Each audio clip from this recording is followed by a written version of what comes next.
Donc, moi, ce que j'aurais dit, par exemple, c'est, la première des choses, c'est sécuriser le terrain de 8 voies. Donc, soit, c'est vrai, 4 voies de chaque côté, au niveau du cadastre. D'accord? En faire une voie publique. Ça aurait été de construire, en fait, une autoroute de 2 voies. Une voie de chaque côté, avec un garde-fou au milieu, pour sécuriser la voie. Installer des panneaux solaires, donc des lampadaires solaires, le long de cela. Parfait. Bon, admettons que ça aurait coûté 200 milliards. Pourquoi je vous dis de faire ça? C'est que vous sécurisez le cadastre, le terrain, pour 8 voies. Vous n'en construisez que 2 parce qu'elle répond aux besoins actuels.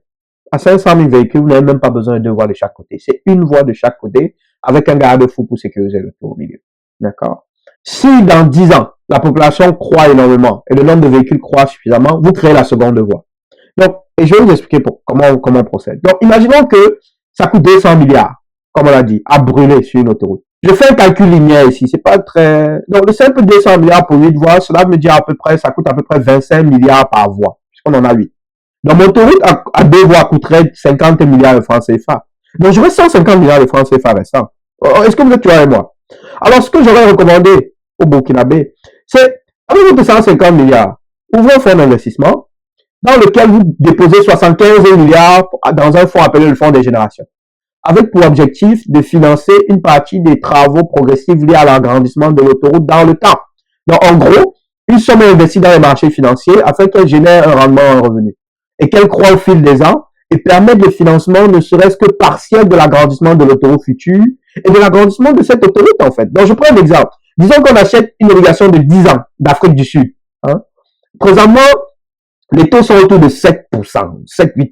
Donc, je voudrais, quand j'ai écrit le papier, c'était en février. Donc, en février 2026, les taux étaient autour de 7,97 pour les obligations 10 ans sud-africaines. D'accord? Donc, vous investissez 75 milliards hein, dans les obligations sud-africaines. Cela va vous rapporter 25 milliards sur 10 ans. Mais vous êtes même bête ou quoi? Donc, ça dit qu'au bout de 10 ans, hein, je me calcule à porte. Mais vous comprenez l'idée. Hein? Pour ceux qui n'ont pas d'état d'âme, hein, le rendement des obligations rwandaises en ce moment, hein, c'est 10%. C'est même, enfin, quand il y a en ce moment, j'ai écrit le papier en février. J'ai écrit, mais je poste la vidéo maintenant, mais le papier était fait en février. Mais le rendement des obligations rwandaises était de 10% en février. Les obligations d'entreprise rwandaises, c'était de 13% au mois de février. Les obligations de 10 ans. Donc, on parle ici de 7,5 milliards par an. 7,5 milliards par an pour le gouvernement, 9,75 milliards par an pour les particuliers. Vous comprenez que vous faites ça, hein? Vous faites ça. Vous investissez cette somme-là, vous générez ce rendement-là. Vous évaluez la croissance du nombre d'automobiles, donc du besoin, parce que là, vous avez une voie chacun, de la mobilité entre les deux villes. Et ensuite, vous passez à 4 voies au total, c'est-à-dire 2 de chaque côté, lorsque la croissance l'exige. Vous donnez un horizon de 7 à 10 ans. Ce qui arrive, c'est que en construisant une voie, vous venez de créer de l'emploi. Vous venez de former des gens. Dans 5 ans, 7 ans ou 10 ans, si le besoin est de créer une deuxième voie, vous recréez encore de l'emploi. Et vous, ceux qui ont gagné de l'expérience dans le premier projet, peuvent le transmettre au suivant. Mais vous réfléchissez comment?